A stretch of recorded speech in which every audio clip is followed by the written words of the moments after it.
కోట్ల రూపాయలు. జిందాబాద్ సిపిఎం. విజయవాడకు వరదలు వచ్చి ఈ రోజుకి వచ్చి సంవత్సరం అవుతుంది. సంవత్సరం అయిన తర్వాత కూడా చిన్న వర్షం పడిందంటే భయపడే పరిస్థితి ఇంకా సింగనార్ ప్రాంతంలో నివాసం ఉంటున్న ప్రజలకి ఇది ఒక పెద్ద శాపం కింద మారింది. అంటే వరదలు వచ్చినప్పుడు ఈ కూటమి ప్రభుత్వంలో ఉన్న అధికారులు కానీ ఎమ్మెల్యే గారు కానీ మీ అందరికి ఆదుకుంటాం, బుడమేరు శాశ్వత పరిష్కారం చేస్తాము, రిటర్నింగ్ వాల్ నిర్మాణం చేస్తాము, దానికి రోడ్లు గండి పడకుండా చర్యలు చేపడతామని అన్నారు. ఒక 50 మీటర్లో ఒక గోడ కట్టారు, అంతే వదిలేశారు. ఇంకా ఏ రోజు వరదలు వచ్చినా ఏ రోజు వర్షం వచ్చినా ఎక్కడైతే గండిపడి మళ్ళీ సింగనార్ ప్రాంత ప్రజలందరూ ఇబ్బంది పడతారనే భయాందోళన ఉంటుంది. నిన్న కాక మొన్న ఒక 6 రోజుల కింద వర్షాలు పడితే పడవలు పెడితే ఇక్కడ ప్రజలను భయాందోళనకు గురి చేసే పరిస్థితి ప్రభుత్వం. అంటే ముందు హెచ్చరిక, ముందు దాని శాశ్వత పరిష్కార మార్గం చూస్తే ఇవన్నీ ఆందోళన పడాల్సిన అవసరం లేదు. ఈరోజు మొన్న వర్షానికి ప్రజలందరూ భయపడి మోటాముళ్ళు సర్దుకొని ఇళ్లపైన పెట్టుకోవాల్సిన పరిస్థితి వచ్చింది. అంటే ఈ సంవత్సరం కాలంలో బుడమేరుకి శాశ్వత పరిష్కారానికి ఏ ఒక్క ఇది కూడా కూటమి ప్రభుత్వం ఆలోచించాలా. ప్రజలు సింగనార్ ప్రజలు ఓటు బ్యాంక్ ఆలోచిస్తున్నారు తప్ప సమస్యను పరిష్కారం దిశగా కూటమి ప్రభుత్వం ఆలోచించట్లా. స్థానికంగా ఉన్న ఎమ్మెల్యే కూడా ఆ దిశగా ఆలోచించకపోవడం బాధాకరం. అందుకే నిరసన కార్యక్రమం ద్వారా ప్రభుత్వానికి హెచ్చరిక చేయదలుచుకున్నాము. ఇప్పటికైనా సింగనారు విజయవాడ నివాస ప్రాంతంగా ఉంటున్న ప్రజలకు బుడమేరు బారి నుంచి, ముంపు బారి నుంచి తప్పించండి. ప్రజల ఆస్తి నష్టము, ప్రాణ నష్టం జరగకుండా కాపాడండి. దీనికి కూడా చర్య తీసుకోకపోతే ప్రజల భాగస్వామ్యంతో ఉద్యమం తీవ్రతరం చేయాల్సిన పరిస్థితి వస్తుందని హెచ్చరిస్తుంది. బుడమేరు వరదలు వచ్చి సంవత్సర కాలం అయింది. ఈ ప్రదేశం నుండే సాక్షాత్ రాష్ట్ర ముఖ్యమంత్రి గారు, మంత్రివర్యులు, అధికారులు కూడా ప్రకటన చేశారు. అనాదిగా ఈ బుడమేరు వస్తూ ఉంది. ఈ ప్రాంత ప్రజలు మొత్తం కూడా ముంపు గురి చేస్తూ ఉంది. ఈ శాశ్వత చర్యలు వెంటనే చేపడతామని చెప్పేసి ఆనాడు చెప్పిన వాగ్దానం మరి ఇప్పుడు సంవత్సరం అవుతూ ఉంది. ఈ సంవత్సర కాలంలో ప్రజల యొక్క ఇచ్చినటువంటి వాగ్దానానికి కనీసం పునాది కూడా వేయని పరిస్థితి కనపడుతుంది. అంటే ఇవాళ ప్రభుత్వాలు చెప్తున్నటువంటి మాటల్లోనూ చేతల్లోనూ ఎంత తేడా ఉందో సంవత్సర కాలం ప్రజలు గమనిస్తూ ఉన్నారు. మరి బుడమేరుకి శాశ్వత పరిష్కారం అంటే కాలువ పూడికి తీయటం, రిటైనింగ్ వాళ్ళు నిర్మించడం, ముంపు వారిని నివారించడానికి కావాల్సిన చర్యలు తీసుకోవటం. ఆ చర్యలు అనేటువంటిది ఇవాళ ఏమాత్రం కూడా కనపట్ల. అందుకని ఇవాళ ఇక్కడ ప్రజానీకం కోరుతూ ఉంది. ఇక్కడ గత వారం రోజులు క్రితం కురిసిన వర్షాలకి మళ్ళీ బుడమేరు వస్తుందేమో అని చెప్పేసి అని చాలా తీవ్రమైన ఆందోళన చెందాల్సిన పరిస్థితి వచ్చింది. అప్పటికి కూడా ప్రభుత్వం అధికారులు కానీ, ప్రజాప్రతినిధులు కానీ, ఇక్కడున్న ఎమ్మెల్యేలు కానీ వాళ్ళందరూ కూడా తెలుసు, ప్రజల యొక్క ఆవేదన అర్థం చేసుకున్నారు, చూశారు కూడా. కానీ ఇప్పటికైనా సరే కనీసం ఇది శాశ్వత చర్యల మీద దృష్టి పెట్టకపోవడం బాధాకరం. అందుకని చెప్పేసి సిపిఎం పార్టీగా మేము నిరంతరం ఈ యొక్క బుడమేరుకి శాశ్వత పరిష్కారం చూపించేందుకు ఆందోళన పోరాటాలు కొనసాగిస్తాం. అందులో భాగంగా ఇక్కడ నిరసన ప్రోగ్రాం తీసుకున్నాం. ఈ ప్రాంతంలో ఉన్నటువంటి కాలనీ అసోసియేషన్లు, అపార్ట్మెంట్ వాసులు, నివాస ప్రాంత వాసులు, వీధుల్లో ఉన్నటువంటి వాళ్ళందరూ కూడా తమ అర్జీలు తీసుకొని వస్తున్నారు, కలెక్టర్కి సమర్పిస్తారు. ఆ ఉద్యమానికి కూడా సిపిఎం మద్దతు తెలియజేస్తూ ఉంది. రాబోయే కాలంలో ఈ యొక్క ఉద్యమాన్ని కొనసాగిస్తామని చెప్పి శాశ్వత పరిష్కారం వచ్చేంత వరకు అన్ని తెలియజేస్తా ఉన్నాం. నమస్తే అండి. ఇక్కడ ముఖ్యంగా మీరు ధర్నా చేయడానికి ప్రధానమైన డిమాండ్స్ అంటే ఇప్పుడు ముందు అర్జెంటుగా బుడమేరు రాకోకుండా దానికి గోడ కట్టించి ప్రభుత్వం చర్య తీసుకొని ప్రజలకి భయం లేదు అనేది ముందు తెలియపరచాలండి. డిమాండ్స్ అన్నీ చెప్తున్నాము, ఆ డిమాండ్స్ అన్నీ పాటించాలి. లేదంటే ఈ ఉద్యమం ఇంకా కొనసాగుతూనే ఉంటుంది. ప్రభుత్వం మీద బాగా ఒత్తిడి తీసుకొస్తామండి, ప్రజలందరం కూడగట్టుకుని వస్తామండి. బుడమేరుకు సంబంధించి కూడా ఎలాంటి ప్రమాదం అయితే లేదు, ప్రజలందరూ కూడా భయపడాల్సిన అవసరం లేదు అని చెప్పేసి కూడా ప్రభుత్వం చెప్తున్నమాట, మీరేమంటారు? ఏంటి అలాగంటే మొన్న ఎందుకండి పడవలు తీసుకొచ్చి పెట్టారు, ఆ పడవలు తీసుకురాబట్టే కదా అందరం కూడా భయపడిపోయి చాలా ఇదయ్యాము. అది కూడా ఏమీ లేదండి, అలా అంటున్నారు. అంతవరకు వచ్చిన తర్వాత ఏం చేస్తారు? ఏం చేయరు, 4 పడవలు పెడుతుంటారు, 4 వచ్చేసి మేమున్నాం మీకేం ఇబ్బంది లేదంటారు. ఇంకా మళ్ళీ వచ్చిందంటే అసలు ఎవరూ కూడా ఇక్కడ బతికే సమస్య కూడా లేదండి. ఎందుకంటే అన్నీ కొట్టుకుపోయినాయి, సామాన్లు కొట్టుకుపోయినాయి, కట్టుకోవడానికి బట్టలు లేకుండా అయిపోయింది. ఇవన్నీ కూడా ఇంకా అసలు నమ్మేది లేదండి ప్రభుత్వం గురించి. ప్రభుత్వం గతంలో వరదలు వచ్చినప్పుడు ప్రభుత్వం ఆదుకుంది, భయం ఏమి లేదని చెప్తుంది కదా. చెప్పడం వరకే కదండి, అక్కడ జరగట్లేదు కదా ఏది. బుడమేరు మరి ఇప్పటి వరకు కూడా ఆ గోడ కట్టడం కానీ అదన్నీ ఏమీ లేదు కదా. అది ఉంటే మేము ఎందుకు అడుగుతాం మిమ్మల్ని ఇప్పుడు? ఇంకా అంతకన్నా ఇంకేం అడగాలండి మిమ్మల్ని? ఎంత అడిగిన ఇదే చెప్తున్నారు, అయిపోయింది ఏం అవ్వలేదండి. పోయిన సంవత్సరం వినాయక చవితి పండగకి మా 9 నెలల్లో వరదలు వచ్చినాయి. పండుగలు కూడా చాలామంది చేసుకోవాలా. పల్ల ఉన్న ప్రాంతాల్లో ఇల్లు మునిగిపోయి కప్పులే కనపడ్డాయి కొంతమంది చాలాకే. కానీ ఇల్లు చాలా ఎత్తులో కూడా సామాన్లు కానీ అవి కానీ చాలా నష్టపోయారు. 9 రోజులు ప్రభుత్వం మటుకు ప్రజలు ఎట్లా ఉన్నారు ఏమున్నారో కూడా కనీసం పట్టించుకోవాలా.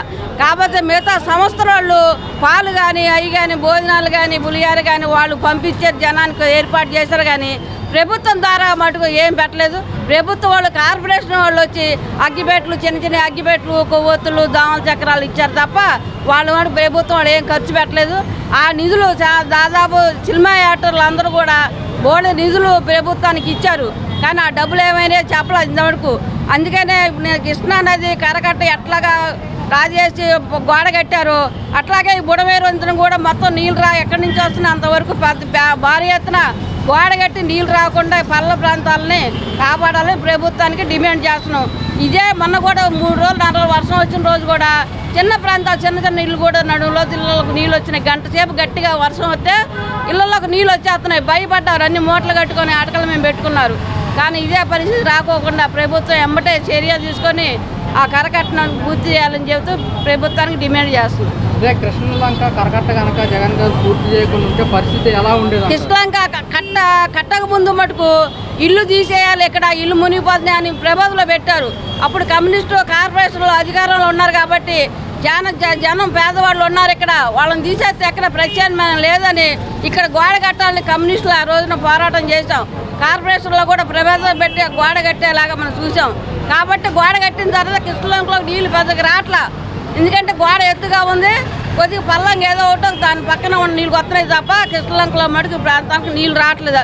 అట్లాగే మన ఏరియా కూడా బుడవేరంతలకు ఏరియా ఎంతవరకు ఉందో అంతవరకు కూడా అట్లా కడితే ఈ పల్లంగా ఉన్న ప్రాంతాల మటుకు ఆగుతాయి, మునక్కుండా ఉంటారు, జనం సేఫ్గా ఉంటారు. ప్రభుత్వానికి ఒకటి ఇదే కట్టకపోతే భవిష్యత్తులో కూడా తీవ్రంగా పరిస్థితులు ఎదుర్కోవాల్సి ఉంటుంది ప్రభుత్వం. నమస్తే సార్, ఏంటి ఇక్కడ ధర్నా చేయడానికి గల కారణాలు ఏంటి? ఎందుకు చేస్తున్నారంటే ఏం చెప్తారు? ఏం లేదండి, ఇప్పుడు విజయవాడ అనేది ఒక వరద ముంపు ప్రాంతం కింద డిక్లేర్ అవుతోంది. ఈ సింగనగర్ ఏరియా, ఈ బుడమేరు కట్టలు దించుకుని అది నీళ్ళంతా కూడా లోపలికి వచ్చేసి ఇళ్లల్లో తీవ్రమైన నష్టం జరుగుతూ ప్రజలందరూ ప్రాణాలు అరచేత పట్టు కూర్చున్నారు. ఆ మున్నేరువాగు పొంగినా బుడమేరు కట్టలు దిగినా ఏదైనా కూడా సింగనగర్ లోతట్టు ప్రాంతాలన్నీ మునిగిపోతున్నాయి. దీనికి శాశ్వతమైన పరిష్కారం చెయ్యాలి అని అడుగుతున్నాం. దానికి ప్రజలందరూ కూడా ఇతోధికంగా వాళ్ళు ఇవ్వగలిగినది ఇచ్చి 600-700 కోట్ల రూపాయల దాకా ప్రభుత్వానికి ఇచ్చారు. ఏదో ఒక గండి పూడ్చాం, అక్కడ నీళ్లు రాకుండా చేసాం అని పైన మాటలు చెప్పి అసలు ముంపు నివారణకి చర్యలు పటిష్టమైనవి తీసుకోకపోతే ఇక్కడున్న ప్రజానీక పరిస్థితి ఏంటి? ఇవాళ అనేక ప్రామిసులు చేసి వచ్చారు, సూపర్ 6 అన్నారు, ప్రజలందరూ ఉన్నతే మా ధ్యేయం అన్నారు. కానీ అక్కడ మార్కెట్లో చూస్తే ఏం కనపడట్లా. ఇప్పుడు ఎంతో నష్టపోయిన వాళ్ళకి ఇప్పుడు 10 ఎకరాలు ఎవరైనా కౌలు రైతు తీసుకుని చేస్తూ ఉంటే అతనికి 2 నుంచి 3 ఎకరాలకు మాత్రమే కాంపెన్సేషన్ ఇచ్చారు. మిగతా డబ్బులు పెట్టిన వాళ్ళు నిండా మునిగిపోయారు. 10 నుంచి 18 అడుగుల లోతు నీళ్లు నిలబడిపోయినాయి పొలాల్లో. మరి వాళ్ళకి నష్టపరిహారం ఏం జరిగింది? కనుక ఇవన్నీ కూడా ఆలోచించి ఇది ఒక డిమాండ్గా ప్రజలందరూ మీరు మళ్ళీ సెప్టెంబర్ వచ్చింది, మళ్ళీ వరదలు వస్తున్నాయని ముందు జాగ్రత్త చర్యలుగా పడవలు పెట్టారు. దీన్ని గళ్ళు పూడ్చి దాన్ని బలోపేతం చేసి పటిష్టం చేస్తే ఈ పరిస్థితి ఉండదు కదా. అది మేము చేసేది. దానికి కనీసం 10,000 కోట్ల రూపాయలు కేటాయించి ఈ శాశ్వత పరిష్కారాన్ని కనుక్కోవాలి, మీరు సూచించాలి అనేది మా డిమాండ్ ప్రజల తరఫున. బుడమేరు ముంపు సంవత్సరం అయ్యింది, ప్రజలను బీభత్సం చేసింది. 6.5 లక్షల మంది నిరాశ్రయులయ్యారు, 50 మంది చనిపోయారు. తాజా వరదొచ్చి సంవత్సరం అయినా ఇప్పటి వరకు ప్రభుత్వం కళ్ళు తెరవల. మళ్ళీ బుడమేరు జనాల్ని భయపెడతానే ఉంది. శాశ్వత చర్యలు తీసుకుంటామని చెప్పిన కూటమి ప్రభుత్వం ఘోరంగా విఫలమైంది. 30 కోట్లతో ఒక చోట గండి పూడ్చి చేతులు దులుపుకున్నారు. శాశ్వత చర్యలు ఎక్కడ? బుడమేరుకి ఆ రోజున ఇంకో కాలువ కడతాం, రిటైనింగ్ వాల్ నిర్మాణం చేస్తాం, కృష్ణానదిలో డైవర్షన్ ఛానల్ వెడల్పు చేస్తాం, ఇలా చాలా మాటలు చెప్పారు. కేంద్ర ప్రభుత్వాన్ని 6,880 కోట్లు అడిగారు. సంవత్సరంలో ఒక్క నయా పైసా ఇవ్వాల. ఇప్పుడు జనం వర్షం పడితే వరద వస్తుందని భయంతో సామాను సర్దుకొని ఇళ్ల పైకప్పులకు వెళ్ళిపోతున్నారు, ఇళ్ళు ఖాళీ చేసి వెళ్ళిపోతున్నారు. సిగ్గుపడాలి ఈ ప్రభుత్వం. నాయకులు ఏం చేస్తున్నారు? గెలిచిన ప్రజాప్రతినిధులు మీకు సొంత సంపాదన తప్ప ప్రజల గోడు పట్టల. వరద బాధితులు గోడు పట్ల ఆ రోజు హడావిడి చేశారు. జనం మానవత్వంతో 600 కోట్ల రూపాయలు పైగా ప్రభుత్వానికి విరాళాలు ఇచ్చారు. ఏమైనా ఆ డబ్బు బిస్కెట్ ప్యాకెట్లకి, పులిహోర ప్యాకెట్లకి, వాటర్ బాటిళ్ళకి, అగ్గిపెట్టెలకి, కొవ్వొత్తులకి ఖర్చు పెట్టేశారా? శాశ్వత చర్యలు ఎందుకు తీసుకోవాలా? ఇంకా ఎంతకాలం ఇలా భయంతో బతకాలి? విజయవాడ అభివృద్ధి ఈ బుడమేరు కృష్ణానది వరదలతో ముడిపడి ఉంది. బుడమేరు నుండి కాపాడితే విజయవాడ బాగుపడుతుంది, పరిసర ప్రాంతాలు బాగుపడతాయి. అయినా కళ్ళు తెరవట్ల ఈ గవర్నమెంట్. అందుకే ప్రభుత్వానికి సిగ్గు లేకుండా వ్యవహరిస్తూ ఉంది. అందుకే ఈ సంవత్సరం అయిన తర్వాత ఇప్పుడైనా కళ్ళు తెరవండి అని ఒత్తిడి చేయటానికి సిపిఎం తరఫున ఈ ఆందోళన చేపట్టాం. ఇది పార్టీల ఆందోళన కాదు. భవిష్యత్తులో అన్ని పౌర సంఘాలు, ప్రజా సంఘాలు, సాధారణ ప్రజలందరూ కలిపి దీని ఒక ప్రజా ఉద్యమంగా మలచాలి. బుడమేరు ముంపు బాధితుల ఐక్యవేదిక ఆధ్వర్యంలో కలెక్టర్ కార్యాలయం దగ్గర నిరసన తెలుపుతున్నారు వినతిపత్రాలతో. దానికి కూడా మేము మద్దతు పలుకుతూ ఉన్నాం. రాబోయే కాలంలో పాలకుల్ని, ప్రజాప్రతిని నిలదీస్తాం. బుడమేరు నుండి ప్రజల్ని కాపాడాలని ఉద్యమం ఒక ప్రజా ఉద్యమంగా ముందుకు తీసుకెళ్తాం. సిపిఎం మా వంతుగా అందరినీ కలుపుకొని పోరాడతామని మేము విజ్ఞప్తి చేస్తాం. విజయవాడ నగరాన్ని బుడమేరు ముంపుకి కారణం పాలకుల యొక్క వైఫల్యం, వాళ్ళ నిర్లక్ష్యం. ఇది తెలుగుదేశం పాలన కావచ్చు, వైసీపీ పాలన కావచ్చు, వీళ్ళందరి యొక్క నిర్లక్ష్య ఫలితం నేటికి విజయవాడ నగరం ముంపు ప్రాంతానికి ముందుంది. అది బుడమేరు రూపంలో ఉగ్ర రూపం దాల్చి సెప్టెంబర్ 1, 2024 జరిగిన దీనికి మరలా సంవత్సరం అవుతున్న ఈ పరిస్థితుల్లో ముఖ్యమంత్రి చంద్రబాబు నాయుడు 7,000 కోట్ల రూపాయలు నష్టం జరిగింది, కేంద్రానికి అంచనాలు పంపించాం, ఆ నిధులు తీసుకొస్తామని చెప్పినటువంటి మాట ఏమైంది? ఇప్పటివరకు ఎందుకు మీరు నిధులు తీసుకురాలేకపోతున్నారు? మీరు కేంద్ర ప్రభుత్వంలో కీలకంగా మోడీని నిలబెట్టిన వారిలో మీరు అటువంటి కీలకమైన స్థానంలో ఉండి కూడా, అవకాశాలు ఉండి కూడా మరి వరద నష్టం అంచనాలను ఇచ్చి ఎందుకని నిధులు రాబట్టలేకపోతున్నారు? అంటే మీరు మాటలు చెప్పి మోసగించడంలో చంద్రబాబు నాయుడు మించిన వారు లేరని నిరూపించదలుచుకున్నారా? అలాగే ఈ ముంపు నివారణ చర్యల్ని ఎంతవరకు వచ్చాయి? బుడమేరు ఆధునీకరణ పనులు ఏ దశలో ఉన్నాయి? రిటైనింగ్ వాల్ నిర్మాణాలు టెండర్లు పిలిచారా? అలాగే వెలగలేరు రెగ్యులేటరీ వెనకాతల రిజర్వాయర్ నిర్మాణానికి అంచనాలు సిద్ధం చేశారా? టెండర్లు పిలిచారా? శాంక్షన్ చేశారా? అలాగే బుడమేరు ఆధునీకరణ పనులకు సంబంధించి మరి రెండవ సమాంతరమైనటువంటి కాలువ నిర్మాణానికి ఎటువంటి చర్యలు తీసుకుంటున్నారు? ఈ విషయాల మీద విజయవాడ నగర ప్రజలకి, ఎన్టీఆర్ కృష్ణా జిల్లా ప్రజలకి ముఖ్యమంత్రి సమాధానం చెప్పాలి. ఆనాడు వరద బాధితుల్ని చివరి వరకు ఆదుకుంటాం, ఏ ఒక్కరిని మినహాయించమని చెప్పినటువంటి మీరు వరద బాధితులను కూడా మీరు మోసం చేసి వాళ్ళకి నష్టపరిహారం చెల్లించకుండా అన్యాయం చేశారే. ఇది మీకు న్యాయమేనా? ఈ పరిపాలన సుపరిపాలన, మంచి పరిపాలన, మంచి ప్రభుత్వం అని మాటలు చెప్పడం కాదు ముఖ్యమంత్రి, చేతల్లో చూపించాలి. ఇక్కడ పశ్చిమ నియోజకవర్గ ఎమ్మెల్యే కానీ, సెంట్రల్ నియోజకవర్గ ఎమ్మెల్యే కానీ, మరి ఇక్కడ ఉన్న ఎంపీలు కానీ విజయవాడ బుడమేరు ముంపు నివారణ చర్యలకి మీరు ఎందుకని మాట్లాడడం లేదు? దీని మీద మీరు ఎందుకని పనిచేయడం లేదు? ఈ విషయంలో మీరు పట్టించుకోకుండా మరలా బుడమేరు ముంపు వస్తే మాత్రం మీరు ఆ పదవుల్లో కొనసాగే నైతిక హక్కు లేదు. ఈ బుడమేరు ముంపు నివారణకి శాశ్వత చర్యలు చేపట్టకపోతే మీ పదవులకు రాజీనామా చేసి మీరు ఇళ్ల దగ్గర ఉండడం మంచిదని ఈ సందర్భంగా సిపిఎం తరఫున హెచ్చరిస్తున్నాం.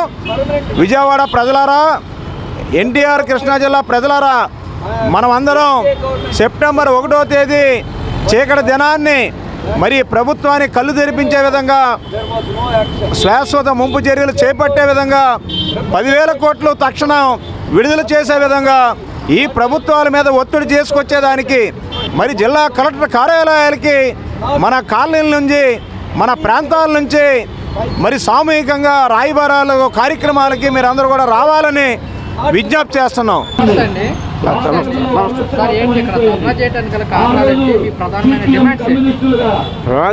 ధర్నా చేస్తున్న కారణం ఈ వరదల వలన క్షణక్షణం భయపడుతున్నారు. పోయినసారి వచ్చిన వరదలకి భయపడిపోతున్నారు. 100 కుటుంబాలు నాశనం అయిపోయినాయి, 100 బళ్ళు నాశనం అయిపోయినాయి, కార్లు నాశనం అయిపోయినాయి. చాలా ఇబ్బందిగా ఉంది. 4 రోజులకి సరిగ్గా వర్షం పడితే వీళ్ళకి గుండెల్లో రైళ్లు పరిగెడతాయి ప్రజలకి. దాని సరైన పరిష్కారం కావాలి.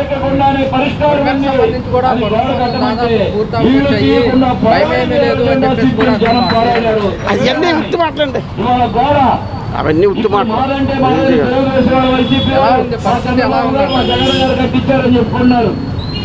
ఇలా పరిస్థితి ఏమని చెప్తామండి, అది అన్నీ అంతే.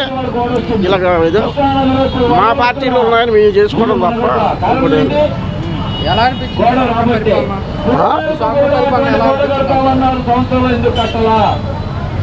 ఏం చెప్తామండి, అన్నది ఒకటి నెరవేర్చలా. వృద్ధులకి పింఛన్లు, వికలాంగులకి పింఛన్లు కట్ చేయడం ఏంటండి? వికలాంగులకి పింఛన్లు కట్ చేయడం ఏంటి? అంటే కొన్నింట్లో అనాథ పింఛన్లు ఏమండి, అవన్నీ వాళ్ళు రాసినవి. అనాథలు ఇంకా ఉన్నాయి, వాళ్ళకి మాత్రం వెళ్ళిపోతాయండి డబ్బులు. ఒరిజినల్గా ఉన్న వాళ్ళకి లేదు. నాకు సంవత్సరాలు ఇచ్చారు, ఈ ప్రభుత్వం వచ్చి తీసేశారు. ఇప్పుడు నాకు 71 వయసు. నేను పూర్వం కాంట్రాక్ట్ చేసేవాడిని 5 వయసులో ఉన్నప్పుడు. ఒక 20 సంవత్సరాల బట్టి ఏం చేయట్లేదు. నేను మా మిస్సెస్, ఒక అబ్బాయికి అమ్మాయి, వాళ్ళ పెళ్ళిళ్ళు అయిపోయి వాళ్ళు హైదరాబాద్లో ఉంటున్నారు. మీ ఇక్కడ ఉంటున్నారు. ఎవరు? నా పేరు పున్నారావు అండి, పౌర సంక్షేమ సంఘ నాయకుడిని. 30 లక్షలు పెట్టి గండి పూడ్చి అక్కడ నేను రిటైనింగ్ వాళ్ళు కట్టేసేసామని పని అయిపోయిందని చెప్పి అంటే మొత్తం పని అయిపోయినట్ట. పని అయిపోతే మొన్న వానలకి వరదలు వస్తుంటే అందరం భయపడి మోటాముళ్ళే సర్దుకొని ఎందుకు కూర్చోవాల్సి వచ్చింది రాత్రిల్లారులు? అప్పుడే నువ్వు హెలికాప్టర్లు వేసి తిరిగావా? శాశ్వత చర్యలు తీసుకుంటా అన్నావా? సెంటర్ని 6,000 కోట్లు అడిగావా? అడిగితే అది ఇవ్వకపోతే మూసుకొని కూర్చున్నావా? ఎందుకని? తగా తీసుకోవడం తెలియదా? అంత అమాయకులా మీరంతా? ఇప్పుడు మేము అడిగేది 10,000 కోట్లు ఇవ్వు. 10,000 కోట్లు తీసుకొచ్చి నువ్వు మొత్తం చెయ్యి. తిరిగి మళ్ళీ నాకు మా సింగనగర్కి వరద రాకూడదు. మీరేమి ఇక్కడ ఎవరు లేరు, మీ మంత్రులు ఎవరు ఇక్కడ లేరు. మీ ఎమ్మెల్యే కూడా ఇక్కడ ఉన్నాడు. మా ఎమ్మెల్యే ఎక్కడో ఉంటాడు, హాయిగా ఉంటున్నారు వాళ్ళంతా. వాళ్ళకేం పట్టుద్ది?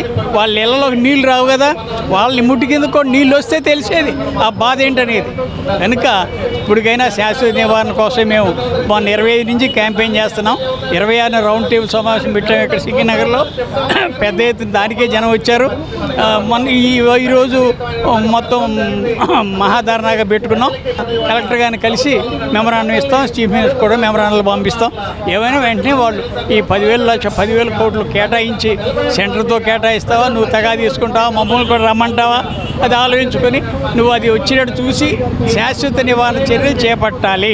అప్పుడే సింగనగర్కి ఒక మోక్షం ఉంటుంది తప్ప లేకపోతే ప్రతిసారి వచ్చేప్పుడల్లా అమ్మో వద్దేమని భయపడుతూ ఉంటాం. ఆ భయం అప్పుడు పెద్ద ఎత్తున పుకారులు సాగుతూ ఉంటుంటాయి. ఇదిగో తోకంటే అదిగో పూలనే మనుషులు.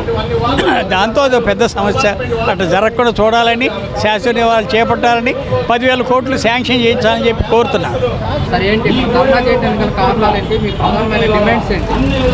ఓటమి ప్రభుత్వం వచ్చి 15 నెలలు అవుతుంది, కానీ ప్రజలకి ఎటువంటి మంచి కార్యక్రమాలు చేయట్లేదు. ఈ బుడమేరు ముప్పు ఎప్పటికీ ప్రమాదకరం. దానికి 300 కోట్లు ఖర్చు పెట్టామని చెప్తున్నారు. అది దగ్గర 30 కోట్ల రూపాయలు ఖర్చు అయ్యే పని ఉంది. కాబట్టి నా బుడమేరు ముప్పుని ఎట్టి పరిస్థితుల్లో కూడా బాగు చేయాలని చెప్పి కూటమి ప్రభుత్వాన్ని కోరుతున్నాము. మరి రాబోయే కాలంలో వర్షాకాలం మొదలైంది. ఒక వారం రోజులు మళ్ళీ వరద వచ్చే ప్రమాదం కూడా ఉంది. కాబట్టి మంచినీటి సౌకర్యం కూడా సక్రమంగా ప్రజలకు అందించాలి. మరి బాంబే కాలనీ, అటు వైఎస్ఆర్ కాలనీలో చాలా ఇల్లులు ఉన్నాయి, పేద ప్రజలకు పంచుతున్నారు. అది ఇవ్వట్లేదు. తక్షణం ఆ ఇల్లుని కూడా ఇవ్వాలని చెప్పి సిపిఎం పార్టీకి మేము డిమాండ్ చేస్తాం. సార్, బుడమేరుకు సంబంధించి కూడా ఎలాంటి ప్రమాదం ఏమీ లేదు, అన్ని పనులు కూడా పూర్తయిపోవచ్చాయి, భయపడాల్సిన అవసరం లేదు. ప్రభుత్వం తెలియజేస్తుంది? అంటే తాత్కాలికంగా చేశారు, అది పర్మనెంట్గా పూర్తిగా చేయలేదు. అది తాత్కాలికంగా ఏదో కన్నీళ్ళు తీర్చినట్టు అలా చూచారు, కానీ అది ఎప్పటికీ ప్రమాదమే. దాన్ని సరైన మార్గంలో పెట్టాలని చెప్పేసి మేము కోరుతున్నాం. ఎలా అనిపించింది 15 ఏళ్ల పాలన? ఎలా అనిపించింది? కొంతవరకు చెప్తున్నారే కానీ అంత ఇది ఏం లేదు. ప్రభుత్వ కూటమి మరి జనసేన, బీజేపీ, టీడీపీ వచ్చి ప్రజలందరికీ మేము సరైన పరిపాలన అందిస్తామని చెప్తున్నారు, కానీ సరైన పరిపాలన రావట్లేదు.